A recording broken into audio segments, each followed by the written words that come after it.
Ambazonians, dear soldiers of the revolution, I give 21 gun salute to our compatriots on ground zero. I want to thank you for your dedication and steadfastness. I want to appreciate you for all you have done for Mother Ambazonia.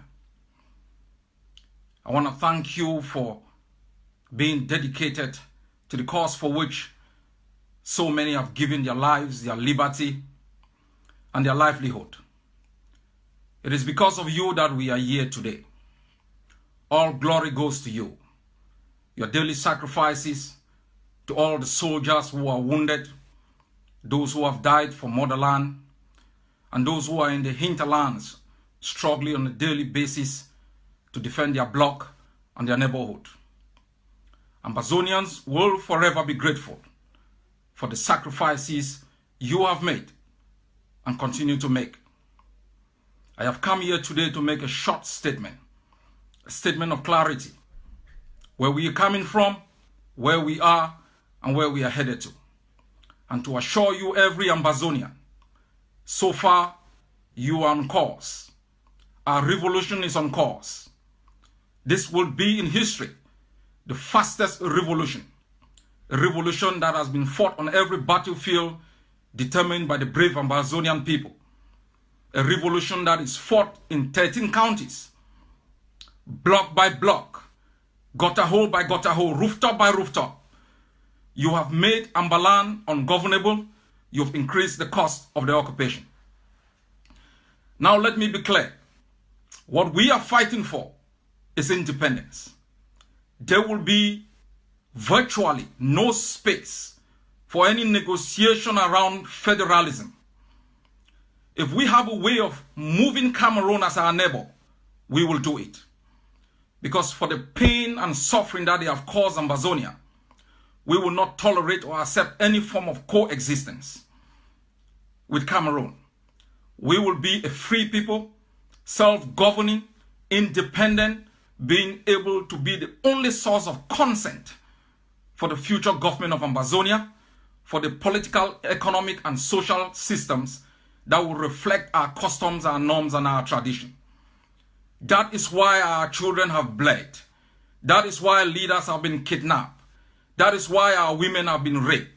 That is why our people keep fighting. And I want to assure every Ambazonian living and dead, as long as I breathe this air, that objective is non-negotiable. It is not even subject to deviation. We will fight until our grave to make sure that Cameroon is pushed out as far as possible from the borders of Ambazonia. Now, I want to be clear where we are. Sometimes when we look at the revolution, we are doubting whether we are making progress or not. The baseline is where we are coming from. A few years back, we presented a strategic plan, a triad approach for the liberation of our homeland. That approach had 3 components, very important 3 components. These 3 components are interconnected. They were designed to achieve short-term and long-term objective. The long-term objective is independence. But when you fight within your bloc, you are fighting to achieve a short-term objective. The first is self-defense.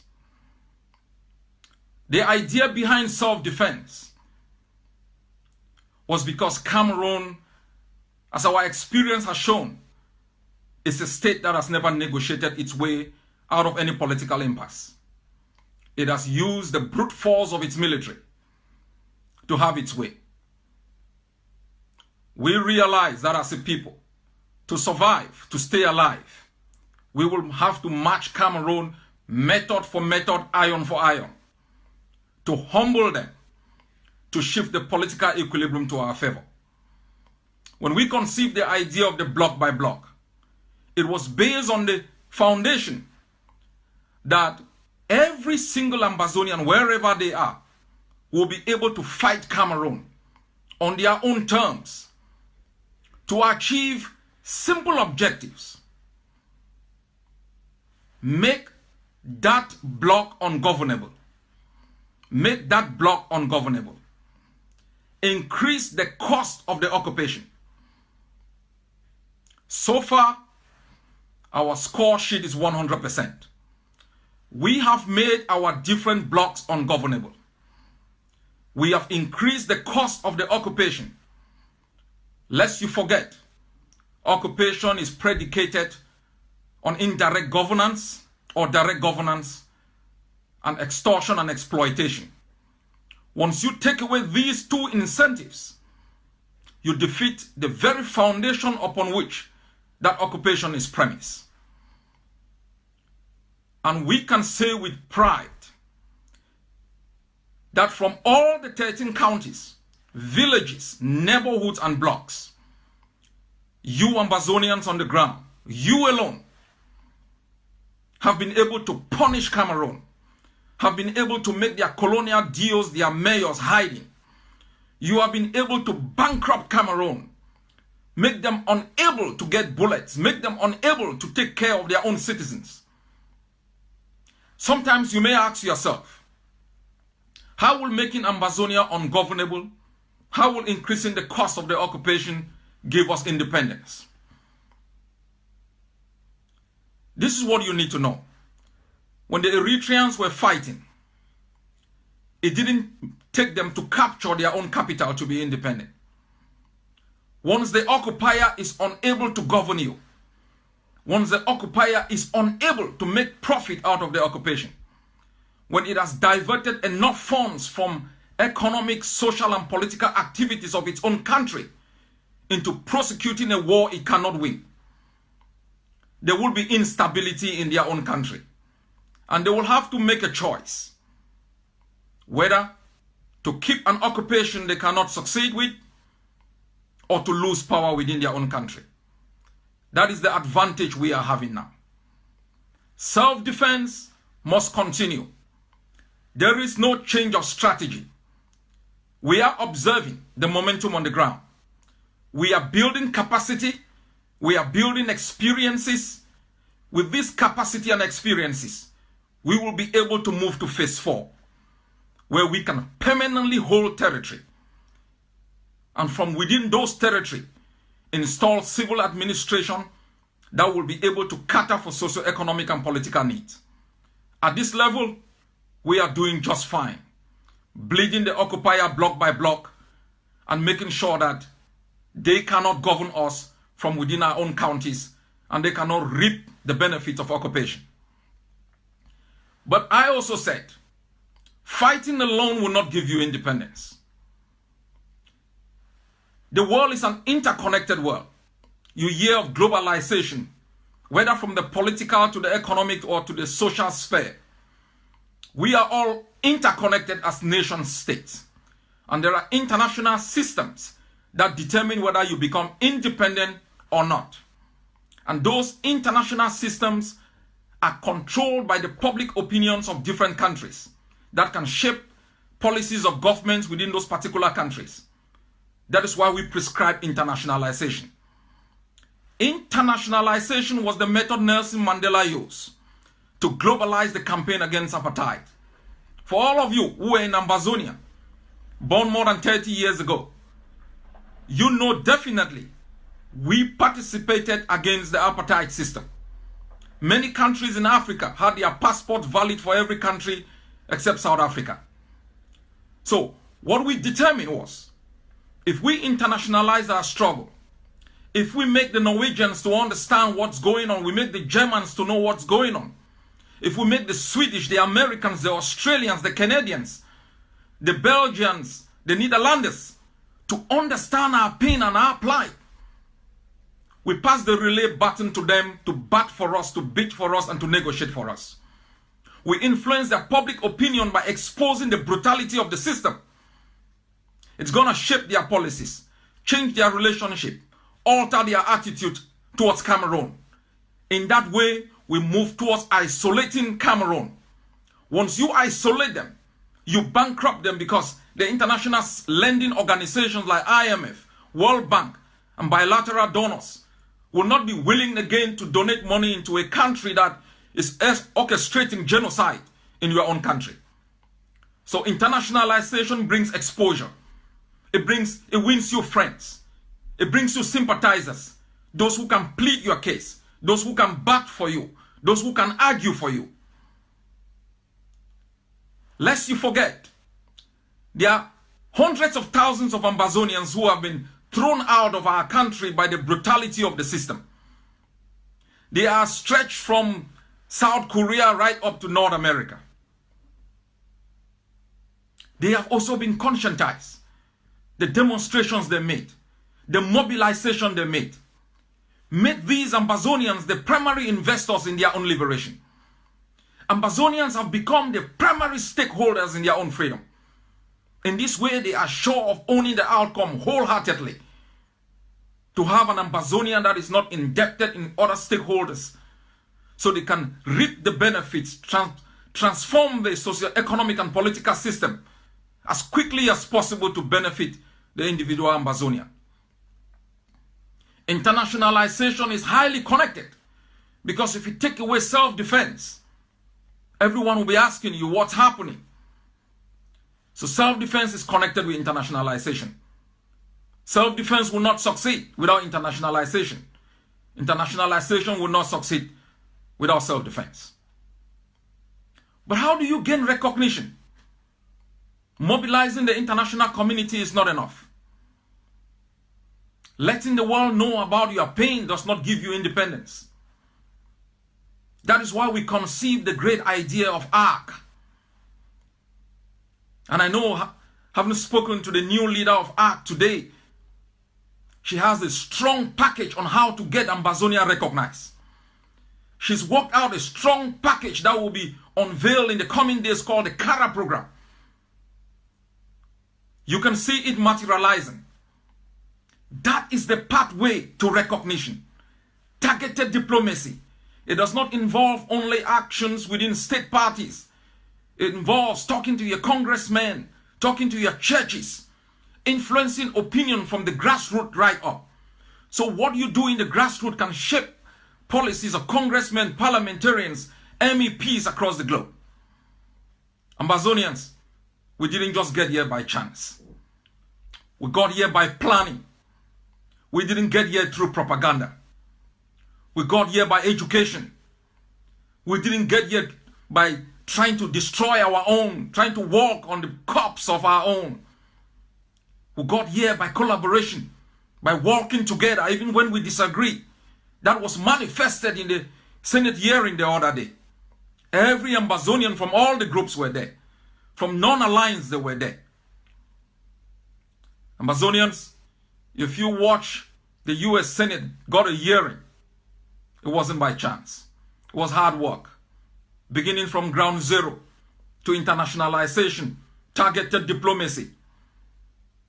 You got the German, more than 48 parliamentarians of the German parliament have written to the Bundestag, that's the German parliament, to suspend economic cooperation. We are talking about 48 parliamentarians, including 78 of the FDP, that's the Liberal Democratic Party, have written a strongly worded letter asking the German government to cut economic cooperation. That translates into isolation. Isolation gives us more momentum to defeat the occupier on the ground. This is where we are. Don't be depressed. We are on course. Don't be carried away by the gimmicks, the tantrums. Don't be carried away, Ambazonians. You have gone so far to be stopped. You've made so much progress to be diverted. It wasn't Ayaba. It wasn't AGC. It wasn't anybody. It was the collective determination of the Ambazonian people, either congregated in different groups or as individuals, making their case as people, as victims. You're trying to change from being a victim into a victor. That's what has brought us here. We've made enormous progress, but we've got work to do. A lot of work to do. We can't mess it up now through rhetorics, propaganda. We have to be consistent with the strategic planning, strategic way of thinking that takes you from point A to point B reading your roadmap quite well, having a big picture of the beautiful state you want to build. It's not true just copy and pasting. It's going to take you nowhere. You have to plan. You have to shape the ideas of tomorrow. You have to be the visionary that understands how to overcome roadblocks, how to navigate through troughs and trenches, how to build bridges where there are only gaps. That's what it's going to take us to get to Buea as one people. Stake your claim to your country. You are the master of your destiny. You've shaped the future today because you want to bequeath to the new generation a better country that you inherited. The block by block approach is doing quite fine. Fund the game changer.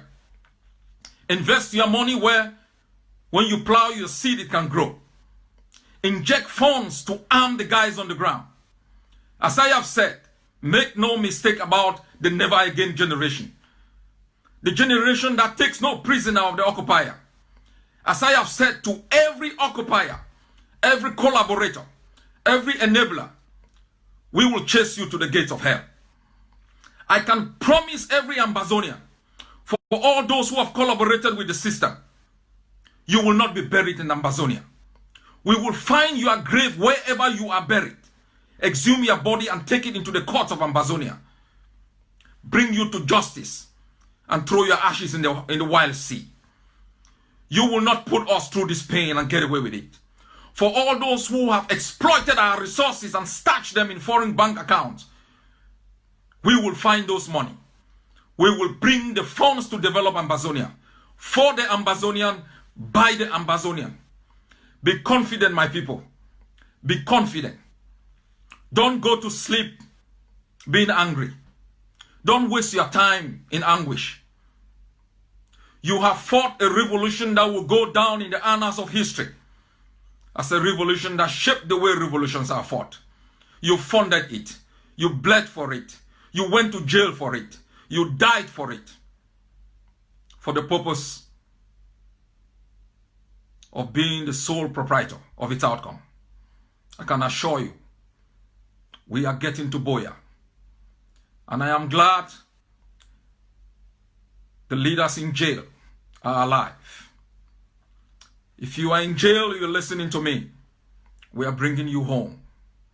And for all those who brought you pain, for all those who separated you from your families, they are Tanganjis, they are Kemas, they are Chidiachus.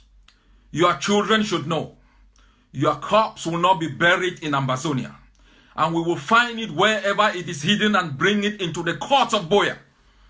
And make sure all those who have gone through pain have post-justice that will give them happiness, the talent, the stamina to be able to build a new country. If never been hopeful, be hopeful today. Think about the soldiers. Think about those fighting. As we sang before, the gendarmes may kill someone today. La République may kill someone today. It may be you, it may be me, it may be someone by your side. It may be you, it may be me, it may be someone by your side. God bless you all. God save Ambazonia.